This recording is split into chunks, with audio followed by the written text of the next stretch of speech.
నమస్కారం SDV news కి స్వాగతం. ముందుగా హెడ్లైన్స్ చూద్దాం. రాష్ట్రంలో ఎన్టీఆర్ భరోసా పెన్షన్ల పంపిణీ కార్యక్రమంలో పాల్గొన్న సీఎం చంద్రబాబు రాష్ట్రంలో పెన్షన్ల పండుగ వచ్చిందని వెల్లడి. ఒకే నెలలో 4,408 కోట్ల రూపాయల పెన్షన్ కింద ఖర్చు చేయడం చారిత్రాత్మకమన్న సీఎం. దుర్గాపురం టి వెంకటేశ్వర నగరపాలక సంస్థ పాఠశాల విద్యార్థులకు కిట్స్ పంపిణీ చేసిన ఎమ్మెల్యే బోండా ఉమా. విద్యతోనే మార్పు సాధ్యమని వెల్లడి. చదువుకు పేదరికం అడ్డు రాకూడదని సూచన. పశ్చిమ నియోజకవర్గంలో విద్యాంజలి పాఠశాల విద్యార్థులకు కిట్స్ పంపిణీ చేసిన ఎమ్మెల్యే సుజనా చౌదరి. విద్యార్థులను ఉత్తమ పౌరులుగా తీర్చిదిద్దాల్సిన బాధ్యత ఉపాధ్యాయులపై ఉందని వెల్లడి. డయేరియాపై అవగాహన పోస్టర్లను ఆవిష్కరించిన కలెక్టర్ సృజన. జిల్లాలో డయేరియా నిర్మూలనకు చర్యలు తీసుకుంటున్నామని స్పష్టీకరణ.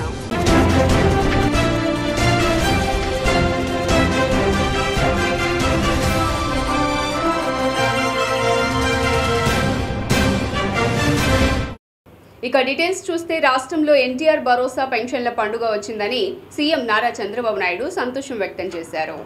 మంగళగిరి నియోజకవర్గం పెనుమాకలో ఎస్టీ కాలనీలో ఎన్టీఆర్ భరోసా పెన్షన్ల పంపిణీ కార్యక్రమంలో ముఖ్యమంత్రి చంద్రబాబు పాల్గొన్నారు. స్వయంగా ముఖ్యమంత్రి చంద్రబాబే లబ్ధిదారులకు పెన్షన్ అందించారు.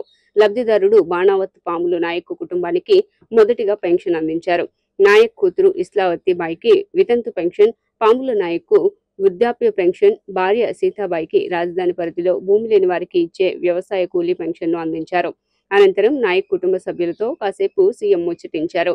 నాయక్ ఇల్లు లేదని సీఎంతో చెప్పగా తక్షణమే ఇల్లు మంజూరు చేస్తున్నట్లు తెలిపి ఇంటి నిర్మాణానికి అవసరమైన ఏర్పాట్లు చేయాలని వెంటనే అధికారులను ఆదేశించారు. వచ్చింది పెన్షన్ పండుగ.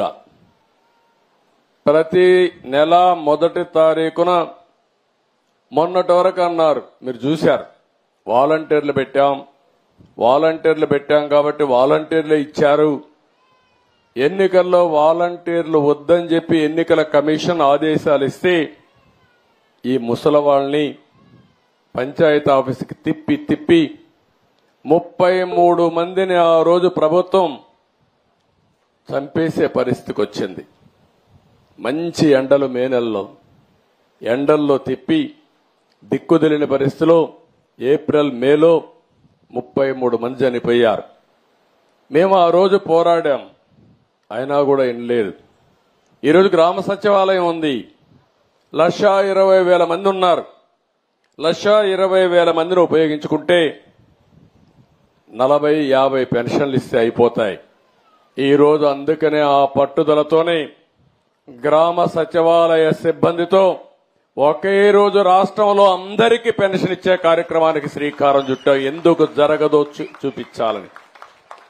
అంటే ఒక మోసం చేసినప్పుడు ఏదైనా సరే ప్రజాహితం కోసం పనిచేయాలి తప్ప చేసింది రైట్ అని నిరూపించడానికి లేకుంటే వేరే ప్రత్యామ్నాయం లేదని చెప్పడానికి ఆ రోజు మీ అందరినీ కూడా ఇది చేసే పరిస్థితికి వచ్చారు.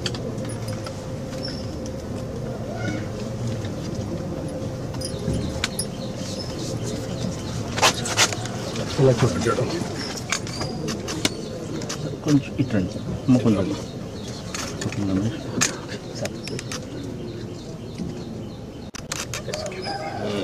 ఇప్పుడు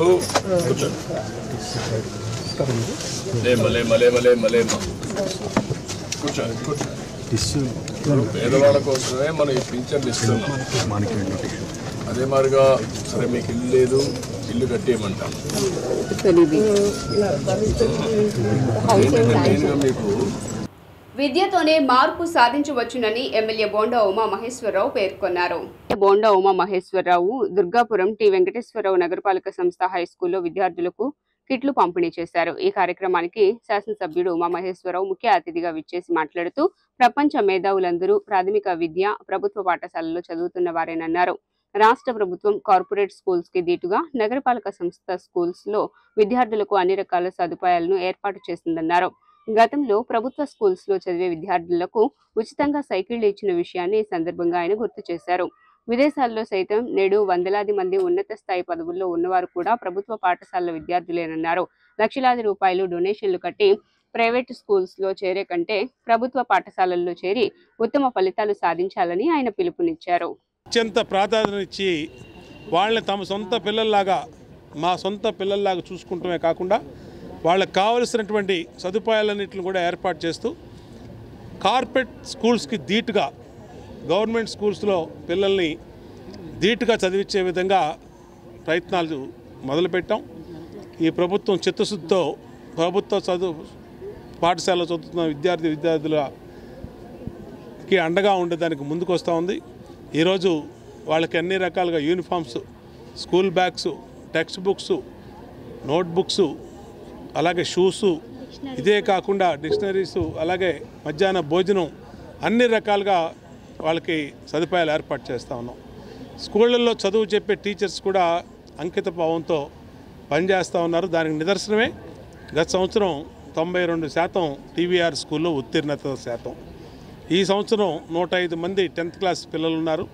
వాళ్ళందరూ 100% పాస్ అవుట్ అయ్యే విధంగా చర్యలు తీసుకునే విధంగా టీచర్స్ టార్గెట్ పెట్టుకొని పనిచేస్తూ ఉన్నారు. 1 గంట అదనంగా అయినా 10th క్లాస్కి స్పెషల్ క్లాసులు కండక్ట్ చేసి వాళ్ళకి ఏదైతే టీచర్స్ సొంత పిల్లలు ఉన్నారో ఆ పిల్లలతో పాటు సమానంగా ఈ పిల్లలను కూడా చదువుల్లో ముందుగా అన్ని రకాలుగా ముందుకెళ్ళేటట్టుగా చర్యలు తీసుకుంటూ ఉన్నారు. కార్పొరేట్ స్కూల్స్కి ధీటుగా పనిచేస్తున్న గవర్నమెంట్ స్కూల్స్లో పెద్ద ఎత్తున సదుపాయాలు. వించిపేటలోని Shri Vidyanjali English medium high స్కూల్లోని విద్యార్థులకు పశ్చిమ ఎమ్మెల్యే సుజనా చౌదరి యూనిఫామ్లు అందజేశారు. వించిపేటలోని Shri Vidyanjali English medium high school నందు పశ్చిమ నియోజకవర్గ శాసనసభ్యులు ఎలమంచిలి సుజనా చౌదరికి ఆత్మీయ సత్కారం నిర్వహించడం జరిగింది. ఈ సందర్భంగా సుజనా చౌదరికి Shri Vidyanjali English medium high school వ్యవస్థాపకులు పుప్పాల శ్రీనివాసరావు శాలువాతో సత్కరించి పుష్పగుచ్చాలు అందజేశారు. అనంతరం స్కూల్ యూనిఫామ్ను విద్యార్థులకు, తల్లిదండ్రులకు ఆయన అందజేశారు. ఈ సందర్భంగా సుజనా చౌదరి మాట్లాడుతూ విద్యార్థులకు విద్యాబుద్ధులతో ఉత్తమ పౌరులుగా తీర్చిదిద్దుతున్న Shri Vidyanjali English medium high school యాజమాన్యానికి, ఉపాధ్యాయులకు అభినందనలు తెలియజేశారు. పెద్దలను గౌరవించడం, సంస్కారాలను నేర్పడం, ఉత్తమ విద్యార్థులను తీర్చిదిద్దడమే ఆయన లక్ష్యమని అభిప్రాయాన్ని వ్యక్తం చేశారు. జూలై 1న ఫస్ట్ ప్రోగ్రాంలో విద్యాంజలి స్కూల్కి రావడం చాలా సంతోషంగా ఉంది. ఇక్కడ principal come management come everything Srinivas గారు, ఎందుకంటే ప్రైవేట్లో ఇది చేయడం చాలా అవసరం. ఎందుకంటే ప్రైవేట్ విద్యా సంస్థలు కేవలం డబ్బు సంపాదించడమే కాకుండా ఇట్లా బీపీఎల్ ఏరియాలో, బిలో పావర్టీ లెవెల్ ఉన్న ఏరియాల్లో పిల్లలకి చదువు చెప్పించడం అనేది చాలా గొప్ప విషయం. అది ఎందుకంటే అన్ని ప్రభుత్వాలే చేయలేదు. ఈ పరిసర ప్రాంతాల్లో ప్రభుత్వ స్కూళ్ళు కూడా ఉంటాయి. అందులో అడ్మిషన్ రాక కానీ ఓవర్ఫ్లో అవటం మూలాన వీరు ఈ స్కూల్ పెట్టుంటారు. డెఫినెట్గా ఈ స్కూల్కి కావాల్సిన సపోర్ట్ చేసి ఇంకా అనేకం ఈ విధంగా స్కూల్స్ని మనం సపోర్ట్ చేయాల్సిన అవసరం ఉంది. ప్రతి చోట కూడా మన నియోజకవర్గంలో కూడా ఇలాంటి స్కూల్స్ ఇంకా పెట్టించే కార్యక్రమం మీద కూడా ఒక ప్రణాళిక నేను స్టడీ చేస్తూ ఉన్నాను. పిల్లలందరికీ ఈరోజు యూనిఫామ్స్, ప్రైవేట్ స్కూల్లో యూనిఫామ్స్ ఇవ్వడం అనేది కూడా ఒక డెఫినెట్గా గొప్ప విషయం. ఫస్ట్ సార్ ప్రైవేట్ స్కూల్లో మొట్టమొదటిసారిగా వీళ్ళు ఇస్తున్నారట. చాలా సంతోషకరం. విద్యాంజలి హై స్కూల్ వారి విద్యా సంస్థల యొక్క సేవా కార్యక్రమంలో భాగంగా మా స్కూల్లో చదువుతున్నటువంటి విద్యార్థులకి, అలాగే కొంతమంది పేద విద్యార్థులకి మేము ప్రతి సంవత్సరం యూనిఫామ్ పంపిణీ చేయడం అనేది ఈ ఆనవాయితీగా వస్తుంది. ఇది గత 25 సంవత్సరాలుగా మేము మా విద్యా సంస్థలో యూనిఫామ్ పంపిణీ అనేది జరుగుతుంది. ఈరోజు మన కొత్తగా ఎలక్ట్ అయినటువంటి విజయవాడ పశ్చిమ నియోజకవర్గ ఎమ్మెల్యే గారు సృజనా చౌదరి గారు మనకి ముఖ్య అతిథిగా విచ్చేసి దాదాపు 200 మంది విద్యార్థులకి యూనిఫామ్ పంపిణీ చేయడం అనేది జరిగింది. ఈ విధంగా ప్రతి సంవత్సరం కూడా మేము ఈ సేవా కార్యక్రమంలో భాగంగా యూనిఫామ్ పంపిణీ అనేటటువంటిది మేము నిర్వహించేటటువంటి ఒక మంచి సేవా కార్యక్రమం. అదేవిధంగా ఈరోజు మన ఎమ్మెల్యే గారు సుజనా చౌదరి గారిని మేము ఆత్మీయ సత్కారం అందించడం జరిగింది. వారు ఎన్నో సంస్కారవంతమైనటువంటి అలవాట్లను పిల్లలకి అలవాటు చేయించాలి. మాస్టారు, మీ ఈ యొక్క పేద మధ్యతరగతి నివసించేటటువంటి ప్రజల యొక్క ఈ ఏరియాలో మీరు చక్కని విద్యను అందించినట్లయితే మీకు మేము పూర్తి సహకారాన్ని అందిస్తామని చెప్పేసి. డయేరియాను సమర్థవంతంగా అడ్డుకోవడంలో వివిధ శాఖల అధికారులు సమన్వయంతో పనిచేయాలని జిల్లా కలెక్టర్ సృజన ఆదేశించారు. సోమవారం కలెక్టరేట్ శ్రీ పింగళి వెంకయ్య సమావేశ మందిరంలో జిల్లా వైద్య ఆరోగ్య శాఖ ఆధ్వర్యంలో కలెక్టర్ సృజన అధికారులతో కలిసి స్టాప్ డయేరియా పోస్టర్లను ఆవిష్కరించారు. ఈ సందర్భంగా కలెక్టర్ మాట్లాడుతూ అతిసార వ్యాధి అంటే ఏమిటి, దీన్ని ఎలా నివారించాలి, ఓఆర్ఎస్, జింక్ ఉపయోగాలు తదితరాలపై అవగాహన కల్పించాలన్నారు. అతిసార వ్యాధి నుంచి చిన్నారులను రక్షించేందుకు క్షేత్రస్థాయిలో ప్రణాళికలు కార్యక్రమాలు చేపట్టాలన్నారు. స్టాప్ డయేరియా కార్యక్రమం ద్వారా ముఖ్యంగా 5 ఏళ్లలోపు చిన్నారులపై దృష్టి సారించాలని, ముందుగానే ఓఆర్ఎస్ ప్యాకెట్లు అందించి అవసరమైనప్పుడు ఓఆర్ఎస్ ద్రావణాన్ని ఏ విధంగా తయారు చేయాలో, ఉపయోగించాలో వివరించాలని సూచించారు. డయేరియా కారణంగా మరణాలు సంభవించకుండా విస్తృత స్థాయిలో కార్యక్రమాలు నిర్వహించాలన్నారు.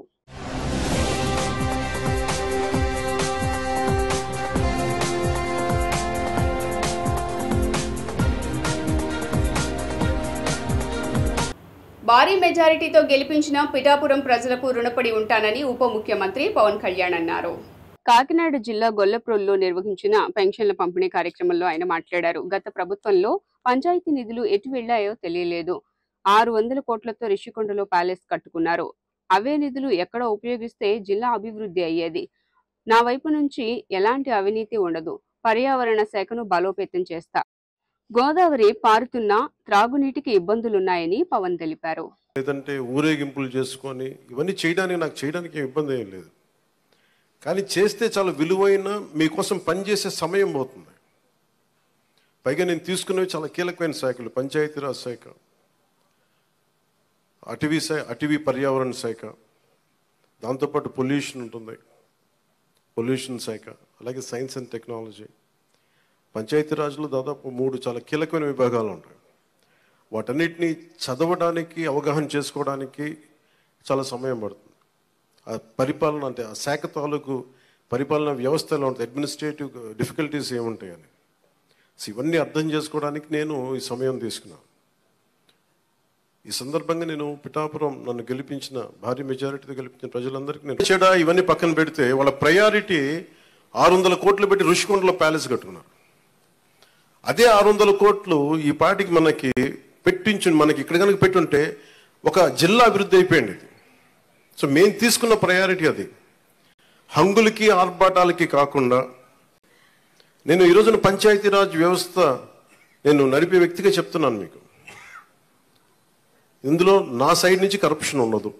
నేను మీకు మాటిస్తాను. పొద్దున 6 గంటలకు మొదలు పెడితే ఈరోజు రాత్రికి దాదాపు 100% అయిపోవాలి. ఒకవేళ 1-2 ఎవరైనా లేక ఇళ్లలో లేకపోయినా, ఇంకో పరిస్థితుల్లో ఉండకపోయినా రేపు అయిపోద్ది.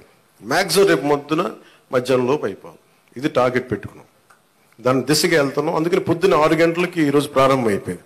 దాదాపు నేను వచ్చే టైంకి 25% అయిపోయింది. ఇక్కడ లడక్ వద్ద నది దాటే ప్రయత్నంలో మృతి చెందిన 5 సైనికుల్లో ఏపీకి చెందిన వారి 3 మృతదేహాలు గన్నవరం విమానాశ్రయానికి చేరుకున్నాయి. వాస్తవాధీన రేఖ సమీపంలో T-72 యుద్ధ ట్యాంక్లో వెళ్తున్నప్పుడు లెక్కు 148 కిలోమీటర్ల దూరంలో శనివారం మంచు కరిగి శ్యోక్ నదికి వరదలు వచ్చి ట్యాంకు కొట్టుకుపోయిన విషయం తెలిసిందే. ఈ దుర్ఘటనలో ప్రకాశం జిల్లా రాచర్ల మండలం కల్వపల్లె గ్రామానికి చెందిన జూనియర్ కమిషనర్డ్ అధికారి ముత్తముల రామకృష్ణారెడ్డి మృతి చెందారు. ఈ ప్రమాదంలోనే కృష్ణా జిల్లా పెడన మండలం చేవెండ్ర గ్రామానికి చెందిన సైనికుడు సాదరబోయిన నాగరాజు మరణించారు. ధనలక్ష్మి వెంకన్నల కుమారుడైన నాగరాజుకు 5 ఏళ్ల క్రిందట మంగాదేవితో పెళ్లైంది. వారికి ఏడాది పాప కూడా ఉంది. నాగరాజు సోదరుడు శివయ్య కూడా సైనికుడిగా సేవలందిస్తున్నారు. బాపట్ల జిల్లా రేపల్లె మండలం ఇస్లాంపూర్కు చెందిన సుబాన్ ఖాన్ కూడా మరణించారు.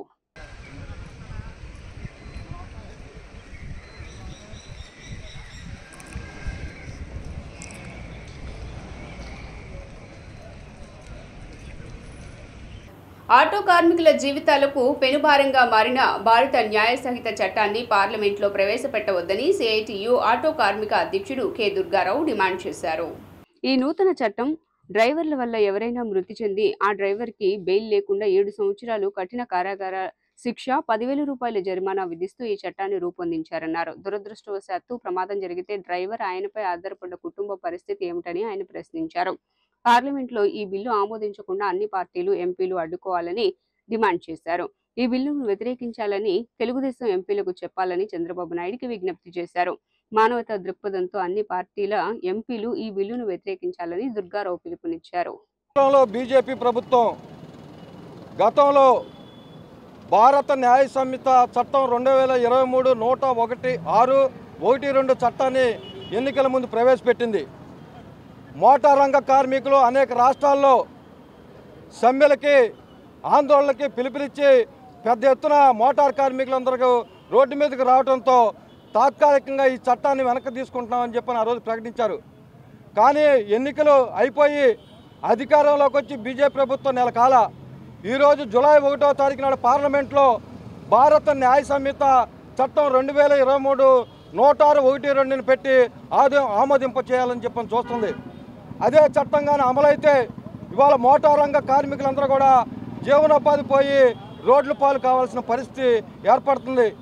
106(1)(2) చట్టంలో ఉన్నదేంటి? ఆటో మోటార్ కార్మికులు ఏదైనా ప్రమాదం జరిగితే ఒక్కొక్క కార్మికుడికి 10 లక్షల రూపాయలు జరిమానా, 7 సంవత్సరాలు జైలు శిక్ష అని చెప్పేసి అనేది ఆ చట్టంలో ఉంది. ఎక్కడైనా యాక్సిడెంట్లు అయితే ప్రాణాలను కాపాడు కోసం డ్రైవరు గొప్పకుని ఎక్కడైనా చాటు మాటను వెళ్తాడు. అలా కానీ వెళ్తే డైరెక్ట్గా 7 సంవత్సరాలు జైలు శిక్ష, 10 లక్షల రూపాయలు జరిమానా అని చెప్పని అంటున్నారు. ఈ రకంగా ఏదైనా ఒక కార్మికుడికి కానీ ఆ శిక్ష కానీ అమలైతే ఆ కార్మికుడు కుటుంబం రోడ్ల పాలు అవటం తప్ప ఇంకో మార్గం ఉండదు.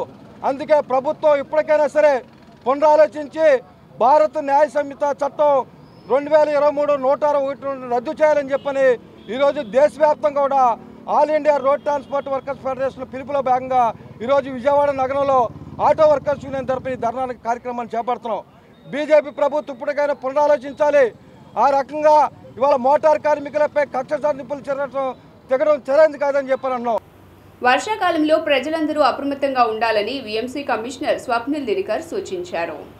వీఎంసీ కార్యాలయంలో డెంగ్యూ వ్యతిరేక మాసోత్సవం గోడపత్రికను వీఎంసీ కమిషనర్ స్వప్నిల్ దినకర్ ఆవిష్కరించారు. వర్షాకాలం వల్ల డెంగ్యూ, మలేరియా, అతిసార వ్యాధులు ప్రబలకుండా ఉండేందుకు నగర ప్రజలు అప్రమత్తంగా ఉండాలని విజ్ఞప్తి చేశారు. వర్షాకాలం మొదలైన తర్వాత వ్యాధులు ప్రబలే అవకాశం ఉందని, నీరు నిలవకుండా ప్రజలందరూ ఎప్పటికప్పుడు శుభ్రపరచుకోవాలని సూచించారు. డయేరియా క్యాంపెయిన్ ను ప్రజలకు ఎప్పటికప్పుడు వివరిస్తూనే ఉంటామని తెలియజేశారు. విజయవాడ మున్సిపల్ కార్పొరేషన్ అంటే విజయవాడ సిటీలో ఉన్న ప్రజలకి అందరికీ విజ్ఞప్తి. ఇప్పుడు వర్షాకాలం మొదలైంది. చాలా భారీగా వర్షం కూడా కొన్ని రోజు ఇప్పటివరకు మనం చూసాము. మీ అందరికీ తెలుసు వర్షాకాలం మొదలైన తర్వాత ఈ వ్యాధి కూడా మొదలవుతాయి. దీంట్లో మరీ ముఖ్యంగా డెంగ్యూ కానీ, మలేరియా కానీ, అలాగే కొన్ని చోట్ల డైరియా కూడా మనకి రావచ్చు. కాబట్టి ప్రతి ఒక్కరూ అప్రమత్తంగా ఉండాలి.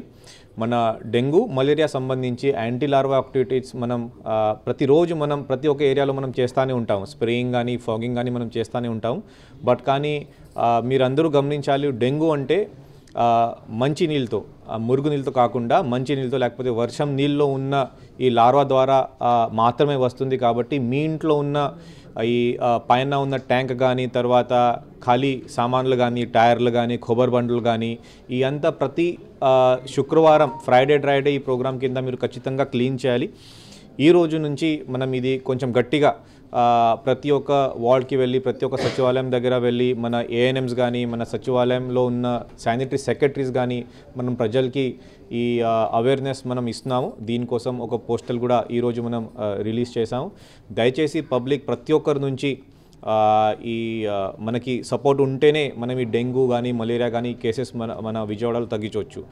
ఒకవేళ మీకు ఇలాంటి జ్వరం కానీ, తర్వాత డెంగ్యూ ఆర్ మలేరియా ఇలాంటి ఒక సందేహాలు ఉంటే దగ్గర ఉన్న యూపీఎస్సీకి వెళ్ళి ఇమీడియట్లీ అక్కడ టెస్టింగ్ చేయించండి.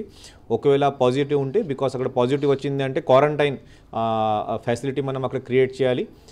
దాదాపు ఒక 50 మీటర్ రేడియస్లో ప్రతి ఒక్క ఇంటికి వెళ్ళి అక్కడ పైరోథినం స్ప్రే కానీ, అబేట్ స్ప్రేయింగ్ కానీ మనం చేస్తాము. దయచేసి మీ ఇంటి దగ్గర ఎక్కడైనా మలేరియా లేకపోతే డెంగ్యూ ఇలాంటి కేసెస్ వచ్చింది అంటే మన కాల్ సెంటర్ కానీ లేకపోతే యూపీఎస్సీ ఖచ్చితంగా మీరు తెలియపరచండి. 64,34,000 మంది పెన్షన్దారులకు 1వ తేదీన పెన్షన్లు అందించడం జరుగుతుందని సెంట్రల్ ఎమ్మెల్యే బోండా ఉమా తెలిపారు. సెంట్రల్ నియోజకవర్గంలోని పలు డివిజన్లలో కూటమి ప్రభుత్వం అధికారంలోకి వచ్చిన తర్వాత అవ్వాతాతల పెన్షన్ ని 4,000 చేసి ఏప్రిల్, మే, జూన్ నెలలకు కాను పెంచిన 1,000 రూపాయలు కలుపుకుని మొత్తం 7,000 రూపాయలను నేడు ఇంటింటికి వెళ్లి సెంట్రల్ నియోజకవర్గ శాసనసభ్యులు బోండా ఉమామహేశ్వరరావు చేతుల మీదుగా పంపిణీ చేయడం జరిగింది. ఈ సందర్భంగా ముందుగా 57వ డివిజన్ రాజరాజేశ్వరిపేట మరియు 61వ డివిజన్ ప్రకాష్ నగర్ నందు లబ్ధిదారులు రాష్ట్ర ముఖ్యమంత్రి చంద్రబాబు నాయుడు చిత్రపటానికి పాలాభిషేకం చేశారు. అనంతరం బోండా ఉమ మీడియాతో మాట్లాడుతూ ఈ రోజు రాష్ట్రం అంతటా సామాజిక పెన్షన్ పంపిణీ పండుగలాగా జరుగుతోందన్నారు. ఆంధ్రప్రదేశ్లో సామాజిక భద్రతా పెన్షన్లను ప్రవేశపెట్టింది తెలుగుదేశం ప్రభుత్వమేనని, ఎన్టీఆర్ హయాంలో నెలకు 35 రూపాయల చొప్పున అందించగా తర్వాత చంద్రబాబు ముఖ్యమంత్రి కాగానే 75 రూపాయలకు పెంచారు. 2004 ఎన్నికల ప్రచారంలో పెన్షన్లను 200 చేస్తామని హామీ ఇచ్చి వైఎస్ఆర్ అధికారంలోకి రాగానే 25 రూపాయలు మాత్రమే పెంచారన్నారు. 2014 జూన్ 8న చంద్రబాబు నాయుడు ముఖ్యమంత్రిగా ప్రమాణ స్వీకారం చేసిన రోజే పెన్షన్లను 1000 రూపాయలకి పెంచారన్నారు. తర్వాత 1000 నుంచి 2000 చేశారని, 5 ఏళ్లలో 10 రెట్లు పెంచి పెన్షన్ పంపిణీలో రికార్డు సృష్టించారన్నారు. ఆంధ్రప్రదేశ్ చరిత్రలో సంక్షేమ పాలన మొదలైన రోజు 2024 జూలై 1వ తారీఖు. మాటిచ్చాం 7000 పింఛను పేదవాళ్ళ ఇంటికి తీసుకొచ్చి, వృద్ధులు, వితంతువులు, వికలాంగులు వాళ్ళ ఇళ్ళకి తీసుకొచ్చి ఈరోజు పింఛన్లు ఇస్తూ ఉన్నాం. స్వయాన ఈ రాష్ట్ర ముఖ్యమంత్రి చంద్రబాబు నాయుడు గారు ఉదయాన్నే 5:30కే పెనుమాకలో ఇంటికెళ్ళి పింఛన్ ఇచ్చారు. ఆయన మొదలుపెట్టిన తర్వాత ఎమ్మెల్యేలుగా అన్ని నియోజకవర్గాల్లో పింఛన్లు ఉదయమే 6ంటికి వాళ్ళ ఇంటికి వెళ్ళి తలుపు తట్టి పింఛన్లు ఇవ్వటం అనే కార్యక్రమాన్ని తీసుకున్నాం. ఎన్నికల ముందు హామీ ఇచ్చాం. అధికారంలోకి రాగానే 3000 ఉన్న పింఛన్ని 4000 చేస్తామని చెప్పాం. మాట నెరవేర్చాం. గతంలో జగన్మోహన్ రెడ్డి వైసీపీ ప్రభుత్వం 2000 ఉన్న పింఛన్ని 3000 చేస్తానని చెప్పి కోతలు కోశాడు ఎన్నికల ముందు. ఎన్నికల అనంతరం పింఛన్దారుల్ని ముప్పు తిప్పల పెట్టి 3 చెరువుల నీళ్లు తాగిచ్చి 5 సంవత్సరాల పాటు ఏడిపించి 250 అని చెప్పి ఆ విధంగా పెంచడం వల్ల పింఛన్దారులకి దాదాపు ఒక్కొక్క పింఛన్దారుకి 40,000 రూపాయలు ప్రభుత్వం బాకీ పడింది. జగన్మోహన్ రెడ్డి ఎగ్గొట్టాడు. కానీ ఈ పింఛన్ సృష్టికర్త అయినటువంటి తెలుగుదేశం పార్టీ ఆనాటి ముఖ్యమంత్రి నందమూరి తారక రామారావు ఏ బ్రహ్మ ముహూర్తంలో పింఛను వ్యవస్థని దేశంలో ఆదర్శంగా స్టార్ట్ చేశారో ఆ రోజు 35 రూపాయలు 82లో ఉన్న పింఛన్ని చంద్రబాబు గారి హయాంలో 4000 రూపాయలకు చేరుకుందంటే ఇది వృద్ధులకి ఆత్మ గౌరవం పెరిగినట్టు. దేశ చరిత్రలో ఏ ముఖ్యమంత్రి చేయని విధంగా పేదవారిని ఆదుకునే విధంగా ఆ రోజున తెలుగుదేశం, జనసేన, బీజేపీ కూటమి ఎన్నికల మేనిఫెస్టోలో వృద్ధులకు 4000 రూపాయలు పింఛన్ ఇస్తామని చెప్పినటువంటి ఏకైక ప్రభుత్వం ఈ రోజున తెలుగుదేశం, జనసేన, బీజేపీ ప్రభుత్వం. దానికి అనుకూలంగా మరి గతంలో 1000 రూపాయలు 5 సంవత్సరాలు 250 ముక్కుతూ మూలుగుతూ పెంచి మరి ఇబ్బంది పడినటువంటి ప్రభుత్వం ఆ రోజున ఈ రోజున కనీసం 15 రోజుల్లోనే మరి 1000 రూపాయలు పెంచి మరి వికలాంగులకు 3000 పెంచినటువంటి ఘనత ఈ ఎన్డీఏ ప్రభుత్వం, అలానే చంద్రబాబు నాయుడు గారు, పవన్ కళ్యాణ్, బీజేపీ ఉన్నటువంటి కూటమికే దక్కిద్దని చెప్పేసి కూడా చెప్తా ఉన్నాం. గతంలో హామీ ఇస్తే నెరవేర్చే ప్రభుత్వం తెలుగుదేశం ప్రభుత్వం, హామీ ఇచ్చి తప్పే ప్రభుత్వం ఆనాటి జగన్ ప్రభుత్వం. ఎందుకంటే ఈ రోజుల్లో పూర్తి స్థాయిలో మరి కూటికి లేనటువంటి పేదవాళ్ళు అధికంగా ఉంటారు. వాళ్ళందరూ కూడా ఏ పూటగా పూట పని చేసుకొని జీవనం సాగించేవాళ్ళు. అలానే కొడుకులు, కూతుర్లు, కోడళ్ళు, అల్లుళ్ళు చూడనటువంటి వృద్ధులు కానీ, వితంతువులు కానీ వాళ్ళందరూ కూడా చాలా ఇబ్బంది పడుతూ ఉన్నారు. ఈ రోజున ఈ ప్రభుత్వం 4000 రూపాయలు ఇవ్వడం వల్ల, అలానే ఈ ఉచిత బియ్యం ఇవ్వడం వల్ల వారికి జీవన ఉపాధికి మరి మెరుగైన విధానంగా ఉంటుందని చెప్పేసి కూడా భావించి ఈ రోజున ముఖ్యమంత్రి గారు, డిప్యూటీ ముఖ్యమంత్రి గారు, పవన్ కళ్యాణ్ గారు కూడా ఈ ప్రవేశపెట్టినటువంటి పథకానికి ప్రజల నుండి అనూహ్య స్పందన, అందరూ కూడా చాలా సంతోషం, వాళ్ళ ముఖాల్లో చాలా వెలుగుతో నిండినటువంటి కార్యక్రమంగా మేము భావిస్తాం. సీఎం చంద్రబాబు తీసుకున్న పెన్షన్ పెంపు నిర్ణయం లబ్ధిదారుల జీవితాల్లో సంతోషం నింపిందని తూర్పు ఎమ్మెల్యే గద్దె రామ్మోహన్ అన్నారు. విజయవాడ తూర్పు నియోజకవర్గం 4వ డివిజన్ వరలక్ష్మి నగర్ లో ఎన్టీఆర్ భరోసా పెన్షన్ కార్యక్రమం జరిగింది. ఈ కార్యక్రమంలో ఎమ్మెల్యే గద్దె రామ్మోహన్, సచివాలయ సిబ్బంది, టీడీపీ నేతలు పాల్గొని లబ్ధిదారులకు పెన్షన్లు అందజేశారు. అనంతరం మీడియాతో మాట్లాడుతూ ఇచ్చిన హామీ మేరకు ఒకేసారి 1000 రూపాయలు పెంచడం సంతోషకరమన్నారు. సీఎం చంద్రబాబు లబ్ధిదారుల జీవితాలలో వెలుగులు నింపారన్నారు. ఏప్రిల్, మే, జూన్ నెలలకు సంబంధించి పెరిగిన పెన్షన్ను ఒకేసారి అందించడం చారిత్రాత్మక నిర్ణయమన్నారు. ఎన్నికల సమయంలో పెన్షన్లు అందించకుండా జగన్మోహన్ రెడ్డి అడ్డంకులు సృష్టించాడని మండిపడ్డారు. రూపాయల పెన్షన్ని 2000 చేసిన వ్యక్తి చంద్రబాబు గారు. అదేమీ విడతల వారీగా చేయాల, 2000 అన్న ప్రకారం 1000 చేశారు, 1000ని 2000 చేశారు. 2000ని 3000 చేయటానికి నానా యాగీలు పడుతూ ప్రజల యొక్క నమ్మకాన్ని పోగొట్టుకుంటూ 5 సంవత్సరాల పాటు డేక్కుంటూ వెళ్ళి 5 సంవత్సరాలకి 3000 చేశాడు జగన్మోహన్ రెడ్డి గారు. అంటే ఆ రోజున ప్రతి ఒక్క పేదవాళ్ళని సుమారు 30,000 రూపాయలు నష్టపరిచాడు ఆయన. ఇవాళ ఎలక్షన్లో 3,000 రూపాయలు 4,000 చేస్తున్నారు. అంతేకాదు ఏప్రిల్ నుంచి ఏరియర్స్ కూడా ఇస్తున్నాడు. అంటే 3,000 4,000 మధ్యలో ఉన్న 1,000 రూపాయలు 3,000 మొట్టమొదటి నెలలో 7,000 ఇస్తానని చెప్పారు. అదేవిధంగా ఈ రోజున మాట తప్పకుండా 7,000 రూపాయలు ఇంటింటికి వెళ్ళి ఇవ్వకుండా మన మండుటి ఎండాకాలంలో కోర్టు చెప్పింది. చంద్రబాబు గారు అనేక పర్యాలు రిక్వెస్ట్ చేశాడు ప్రభుత్వాన్ని, మీరు ఇంటికి వెళ్ళి ఇవ్వండి, వాళ్ళ ఎండలోకి రాలేరు, ఎండలోకి వస్తే ఇబ్బంది జరుగుతుందని చెప్పారు. అదేవిధంగా వాళ్ళు ఎండలో వాళ్ళు మరణించినా నాకు సంబంధం లేదు, దాని మీద సింపతి కొట్టేసి ఓట్లు పొందాలని చెప్పి కేవలం తన ఓట్ల కోసం అనేక వందల మంది ప్రాణాలు బలికొన్న దుర్మార్గమైన ముఖ్యమంత్రి జగన్మోహన్ రెడ్డి గారు. ఇవాళ అదే సిబ్బందితో ఏ సిబ్బంది అయితే అప్పుడు ఉన్నారో అదే సిబ్బందితో వాళ్ళ ఇంటింటికి వెళ్ళి పొద్దున్న 6ంటికి మొదలుపెట్టి 9ంటికల్లా మొత్తం ఇక్కడ 32 పెన్షన్లు ఉన్నాయి. అరగంటలు ఇవాళ కార్యక్రమాలు ఉన్నాయి కాబట్టి 1 నిమిషం లేట్ అయినా 6 గంటలు అయిపోతాయి ఇక్కడ అంతా. ఐక్య విద్యార్థి సంఘాల ఆధ్వర్యంలో ఈ నెల 4న రాష్ట్ర వ్యాప్త బంద్ నిర్వహిస్తున్నట్లు ఎస్ఎఫ్ఐ రాష్ట్ర కార్యదర్శి అశోక్ తెలిపారు.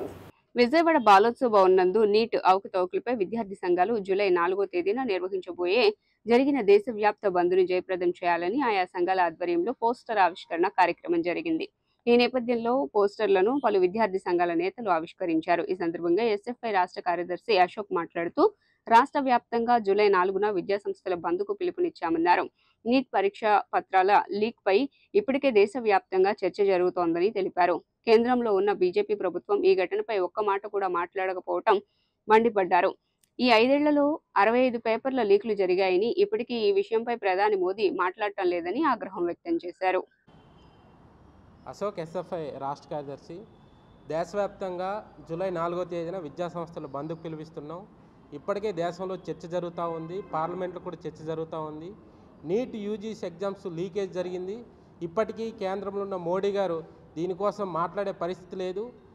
ఈరోజు పాలిస్తాను ఇజ్రాయెల్ యుద్ధానికి ఆపుతాను అంటున్నారు, కానీ ఈ నీట్ అవకతవకలపైన లీకేజీలపైన ఇప్పటికీ జరగట్లేదు. ఈ 5 సంవత్సరాల్లో 65 పేపర్లు లీకేజీలు జరిగినాయి. ఇప్పటికీ మోడీ గారు మాట్లాడే పరిస్థితి లేదు. ఇప్పటికీ విద్యార్థులకు ఎగ్జామ్స్ నిర్వహిస్తామని మధ్యలో ఆపారు. కాబట్టి వెంటనే విచారణ జరపాలి, విద్యార్థులకు న్యాయం చేయాలని. అలాగే ఇంతవరకు విద్యాశాఖ మంత్రి మాట్లాడలేదు, విద్యాశాఖ మంత్రి రాజీనామా చేయాలని. వాటితో పాటు పాఠశాలలు దేశవ్యాప్తంగా 45,000 పాఠశాలలు మూసివేశారు. మూసివేసిన పాఠశాలని తెరవాలని. వాటితో పాటు పిహెచ్డి అడ్మిషన్లో పూర్తిగా నెట్ క్వాలిఫైడ్ ఎం సాయి కుమార్, ఏఐఎస్ఎఫ్ అఖిల భారత విద్యార్థి సమాఖ్య ఏఐఎస్ఎఫ్ రాష్ట్ర కోశాధికారి. ఈ నెల 4వ తారీఖున దేశవ్యాప్తంగా కూడా విద్యా సంస్థలకి బంద్కు పిలిపిని చెప్పి విద్యార్థి సంఘాల ఐక్య కార్యాచరణతో ఈరోజు ముందుకు రావడం జరిగింది. ఈ ప్రభుత్వమే లీకేజీ ప్రభుత్వం అని చెప్పి విద్యార్థి సంఘాలు చెప్పడం కాదు, దేశవ్యాప్తంగా పిల్లల నుంచి పెద్దల వరకు కూడా వాళ్ళు మాట్లాడుకున్నటువంటి పద్ధతిలో ఉన్నప్పటికీ కూడా దేశవ్యాప్తంగా కూడా ఎక్కడ కూడా ఎటువంటి విద్యాశాఖ అధికారులు కూడా నోరు విప్పిన పద్ధతిలో ఈరోజు వ్యవహరిస్తుంటే 65 పేపర్ లీకేజ్ అయినప్పటికీ 45,000 స్కూల్స్ కూడా ఈరోజు విలీనం ప్రక్రియతో ఈరోజు మూసిపడినప్పుడు కూడా ఎక్కడ కూడా నరేంద్ర మోడీ గారు విద్యార్థులకి నేను ఉన్నత విద్యను అందిస్తాను అని అనేక రకాలుగా మాటలు చెప్తున్నారు, కానీ అధికారంలోకి రావడానికి ప్రయత్నిస్తారు. కానీ మూడోసారి ముచ్చటగానే అధికారంలోకి వచ్చాను అంటున్నాడు. ఎక్కడ వచ్చారని చెప్పి మేము ఈ సందర్భంగా అడుగుతున్నాం. మీరు రాష్ట్రం నుంచి అన్ని రాష్ట్రాల నుంచి మీరు అలయన్స్లో వాళ్ళ పొత్తులతో వాళ్ళు బలపరిస్తే మీరు గెలిచారు, కానీ మూడోసారి ముఖ్యంగా ముచ్చటగా మీరు ప్రధానమంత్రి అయినారు, కానీ మీరు ముఖ్యంగా చూస్తుంటే మీరు ఓడిపోయినారు. ఎందుకంటే యావత్ విద్యార్థి యువత అంతా కూడా దేశవ్యాప్తంగా మీరు చిత్తుగా ఓడించారు. అంతేకాకుండా కేంద్రంలో అక్కడ ఉన్నటువంటి ఎన్టీఏ విద్యాసంస్థ 65 పేపర్ లీకేజ్ అయినప్పటికీ నీట్ నెట్ క్వాలిఫికేషన్ అయినటువంటి విద్యార్థులకి రిజల్ట్స్ ఉన్నటువంటి అనౌన్స్ చేసిన డేట్ కన్నా కూడా ముందస్తుగా విడుదల చేయడం, ఒకే సెంటర్లో 700 మార్కులకి వాళ్ళు అంతమంది ఒకే సెంటర్లో 7 మందికి మార్క్స్ ఒకటేగా రావడం. నా పేరు ఎల్ రాజశేఖర్, పీడీఎస్ రాష్ట్ర అధ్యక్షుడిని. దాదాపు దేశంలో 3వసారి ప్రధానమంత్రి నరేంద్ర మోడీ ప్రమాణ స్వీకారం చేసిన తర్వాత దేశవ్యాప్తంగా లీకేజీలు నడుస్తూ ఉన్నాయి. గడిచిన 5 సంవత్సరాలు 65 పేపర్లు లీక్ చేసిన అనంతరం మరలా ఈ దేశంలో దాదాపు 20 లక్షల మంది విద్యార్థుల జీవితాలతోటి నరేంద్ర మోడీ ఆడుకున్న పరిస్థితి ఉంది. దీనికి వ్యతిరేకంగా పెద్ద ఎత్తున దేశవ్యాప్తంగా విద్యార్థి సంఘాలు జూలై 4న బంద్కు పిలుపునిస్తున్నాయి. ఇప్పటికే మొత్తం ప్రాథమిక పాఠశాల విద్యను ధ్వంసం చేసిన మోడీ ఇప్పటికే మళ్ళీ ఉన్నత విద్యారంగం ధ్వంసం చేయాలని చూస్తున్న పరిస్థితిని ఖండిస్తా ఉన్నాం. మరొక వైపున అంతర్జాతీయంగా ఇరాన్ లాంటి దేశాల మీద యుద్ధం చేసినప్పుడు వాటిని పరిష్కరించాలని చెప్పిన మోడీ ఇవాళ ఈ దేశంలో విద్యార్థులు ఇవాళ చదువుకున్న విద్యార్థులకు న్యాయం జరగట్లేదు, ఉద్యోగాలు లేవని ఇవాళ రోడ్డెక్కుతున్న విద్యార్థుల గురించి ఆలోచించే పరిస్థితి లేదు. కాబట్టి తక్షణమే విద్యాశాఖ మంత్రి ధర్మేంద్ర ప్రధాన్ గారు రాజీనామా చేయాలి. అట్లానే మొత్తం నీటి విద్యార్థులకి న్యాయం చేయాలని చెప్పి మేము డిమాండ్ చేస్తాం. ఎందుకంటే వాళ్ళు లక్షలాది రూపాయలు ఖర్చు చేసి ప్రిపేర్ అయిన నీట్ ఎగ్జామ్ విద్యార్థులు వల్ల నష్టపోయినారు కనుక వారిని వెంటనే ఆదుకోవాలని చెప్పేసి మేము డిమాండ్ చేస్తున్నాం. అట్లే పశ్చిమ ఎమ్మెల్యే సుజనా చౌదరి ప్రమాణ స్వీకారం చేసిన తర్వాత తొలిసారిగా చిట్టినగర్లోని శ్రీ గౌతమి విద్యా సంస్థలకు విచ్చేయటంతో పండుగ వాతావరణం చోటు చేసుకుంది. చిట్టినగర్లోని శ్రీ గౌతమి విద్యా సంస్థలకు పశ్చిమ ఎమ్మెల్యే సుజనా చౌదరి విచ్చేసిన సందర్భంగా ఆయనకు ఆత్మీయ సత్కార కార్యక్రమాన్ని నిర్వహించారు. ఈ సందర్భంగా శ్రీ గౌతమి విద్యా సంస్థల అధినేత నల్లాని సూర్యారావు సుజనా చౌదరిని శాలువాతో సత్కరించి పుష్పగుచ్చాలు అందజేశారు. అనంతరం సుజనా చౌదరి చేతుల మీదుగా వస్త్రాలను పంపిణీ చేశారు. ఈ సందర్భంగా నల్లాని సూర్యారావు మాట్లాడుతూ తమ విద్యా సంస్థలకు మొట్టమొదటిసారిగా ఎమ్మెల్యే సుజనా చౌదరిని ఆహ్వానించడం సంతోషంగా ఉందని తెలిపారు. సుజనా పాలనలో పశ్చిమ నియోజకవర్గం అభివృద్ధి చెందుతుందని ఆయన ఆకాంక్షించారు. తమ పాఠశాల విద్యార్థులకు ఆయన ఆశీస్సులు ఉండాలని కోరుతున్నట్లు వెల్లడించారు. వాళ్ళ టీచర్స్ అందరికీ కూడా చీరలు పంపిణీ చేశారు. చాలా సంతోషం. ఆయన పుట్టినరోజు శుభాకాంక్షలు చెప్పి ఆ చీరల పంపిణీ కార్యక్రమం చేశాం. పిల్లలందరూ కూడా చాలా సంతోషంగా బాగా చదువుకుంటున్నారు. ఇలాంటి స్కూల్స్ ఇంకా అనేకం ఈ నియోజకవర్గంలో రావాలని చెప్పి వారితో కూడా సంప్రదిస్తాం. విద్యా సంస్థలకి విచ్చేసినటువంటి ప్రమాణ స్వీకారం అనంతరం శ్రీగౌత విద్యాసంస్థ విచ్చేసినటువంటి మాన్యశ్రీ విజయవాడ పశ్చిమ నియోజకవర్గం ఎమ్మెల్యే గారు రావడం చాలా సంతోషకరమైన విషయం. ముఖ్యంగా ఆయన మా స్కూల్కి రావడం చాలా అదృష్టంగా భావిస్తున్నాం. ఎందుకంటే ఎన్డీఏ గవర్నమెంట్ వచ్చిన తర్వాత అనేక రకమైనటువంటి వాగ్దానాలు అవన్నీ నిలబెట్టుకుంటూ స్కూల్ అభివృద్ధి కూడా కృషి చేస్తామని అనుకోవడం జరుగుతుంది. అందుమూలంగా ఈరోజు ఆయన రావడం, కొంతమంది సిబ్బందికి వస్త్ర బహుకరణ ఆయన చేతుల మీదుగా చేయడం చాలా సంతోషకరమైన విషయం తెలియజేసుకుంటూ ఈ కార్యక్రమంలో ఎన్టీఆర్ బీజేపీ అధ్యక్షులు శ్రీరామ్ గారు, ఎంఎస్ బేగ్ గారు, నాగులమేర గారు తదితరటువంటి నాయకులందరూ కూడా రావడం చాలా సంతోషకరంగా తెలియజేసుకుంటూ మరిన్నిసార్లు మా స్కూల్కి వచ్చి మా పిల్లలకి మా ఉపాధ్యాయ బృందానికి ఆశీస్సులు ఇవ్వాలని, పశ్చిమంలో ఎలాంటి సమస్య అయినా పరిష్కరించడానికి తాను ఎప్పుడూ ప్రజల్లో అందుబాటుగా ఉంటానని పశ్చిమ ఎమ్మెల్యే సుజనా చౌదరి తెలియజేశారు. 54వ డివిజన్లో పశ్చిమ ఎమ్మెల్యే సుజనా చౌదరి లబ్ధిదారులకు పెన్షన్లను అందజేశారు. లబ్ధిదారులకు పెంచిన పెన్షన్తో పాటు ఎన్డీఏ కూటమి వచ్చిన తర్వాత ఏప్రిల్ నుంచి జూన్ వరకు 3,000 రూపాయలను అదనంగా కలుపుతూ ఇచ్చిన పెన్షన్లను ఆయన అందజేస్తూ ముఖ్యమంత్రి చంద్రబాబు గొప్పతనాన్ని లబ్ధిదారులకు వివరించారు. ఈ సందర్భంగా ఆయన మాట్లాడుతూ ముఖ్యమంత్రి చంద్రబాబు చెప్పిన విధంగా లబ్ధిదారులకు పెన్షన్ పంపిణీ జరిగిందని తెలిపారు. పశ్చిమ నియోజకవర్గంలో సమస్యలు లేని పరిపాలన జరుగుతుందని ఆయన ఆకాంక్షించారు. ఎవరికి ఎటువంటి సమస్య వచ్చినా ప్రజాప్రతినిధులుగా తాము అందుబాటులో ఉంటామని ఆయన వివరించారు. నేను ఎమ్మెల్యేగా ఉంటే జనసేన తెలుగుదేశం పార్టీ ఇద్దరి మద్దతుతో గెలవడం జరిగింది. ఆ కామన్ 6 గ్యారంటీస్ మేనిఫెస్టోలో పెట్టిన మూలన చంద్రబాబు నాయుడు గారు రాగానే మొన్న వచ్చిన 15 రోజుల్లోనే మొట్టమొదటి జూలై 1st అని ప్రామిస్ చేయడం జరిగింది మేనిఫెస్టోలో. ఆ ప్రామిస్ ప్రకారం ఈరోజు జూలై 1న పెన్షన్ 3,000 నుంచి 4,000 చేయటం, దాంతోపాటు 3 నెలల ఎరియర్స్ కూడా 1,000 రూపాయల చొప్పున ఏప్రిల్, మే, జూన్ కూడా 3,000 వేసి మొత్తం 7,000 రూపాయలు పంపిణీ జరుపుతూ ఉన్నారు. జోనల్ కమిషనర్ గారు కూడా ఉన్నారు ఇక్కడ, కీర్తన కదా, కీర్తన గారు. సో వాళ్ళే చేస్తారు. మేము ఇక్కడ ప్రజాప్రతినిధులుగా ఉన్నాం కాబట్టి ప్రజలకి ప్రభుత్వానికి అనుసంధానం చేయడానికి, ప్రజలకు ఏదైనా ఇబ్బంది ఉంటే దాన్ని సరిచేయడానికి మాత్రమే మేము ఎమ్మెల్యేలుగా ఇక్కడ ఉన్నాం. ఇక్కడ ఉన్న డివిజన్ హెడ్లు కానీ కార్పొరేటర్స్ కానీ వాళ్ళందరూ కూడా ఇక నుంచి అసలు సమస్యలు లేని పరిపాలన జరుగుద్ది. ఏదన్నా సమస్యలు ఉంటే సామరస్యంగా పరిష్కరించుకోవడానికి ప్రభుత్వం వారితో ప్రజాప్రతినిధులు మాట్లాడి మీ సమస్యలన్నీ కూడా సాల్వ్ చేస్తారు. వార్తలు ముగించే ముందు హెడ్లైన్స్ మరోసారి. రాష్ట్రంలో ఎన్టీఆర్ భరోసా పెన్షన్ల పంపిణీ కార్యక్రమంలో పాల్గొన్న సీఎం చంద్రబాబు రాష్ట్రంలో పెన్షన్ల పండుగ వచ్చిందని వెల్లడి. ఒకే నెలలో 4,408 కోట్ల రూపాయల పెన్షన్ కింద ఖర్చు చేయడం చారిత్రాత్మకమన్న సీఎం. దుర్గాపురం టి వెంకటేశ్వర నగరపాలక సంస్థ పాఠశాల విద్యార్థులకు కిట్స్ పంపిణీ చేసిన ఎమ్మెల్యే బోండా ఉమా విద్యతోనే మార్పు సాధ్యమని వెల్లడి. చదువుకు పేదరికం అడ్డు రాకూడదని సూచన. పశ్చిమ నియోజకవర్గంలో విద్యాంజలి పాఠశాల విద్యార్థులకు కిట్స్ పంపిణీ చేసిన ఎమ్మెల్యే సుజనా చౌదరి విద్యార్థులను ఉత్తమ పౌరులుగా తీర్చిదిద్దాల్సిన బాధ్యత ఉపాధ్యాయులపై ఉందని వెల్లడి. డయేరియాపై అవగాహన పోస్టర్లను ఆవిష్కరించిన కలెక్టర్ సృజన జిల్లాలో డయేరియా నిర్మూలనకు చర్యలు తీసుకుంటున్నామని స్పష్టీకరణ. ఎస్డివి న్యూస్ ఇంతటితో సమాప్తం. తిరిగి వార్తల్లో మళ్ళీ కలుద్దాం. అంతవరకు సెలవు. నమస్కారం.